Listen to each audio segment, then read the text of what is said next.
મારી મેળી આવો બાપ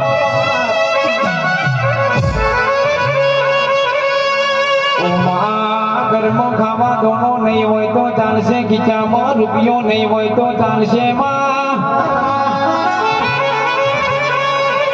ઓ માં તારા દીવા વગર અમારે ચાલે નહીં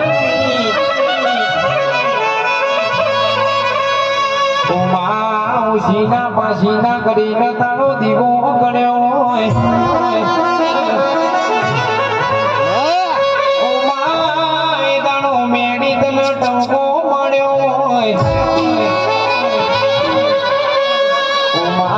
દવાખોનાના ડોક્ટર છૂટી પડ્યા હોય માં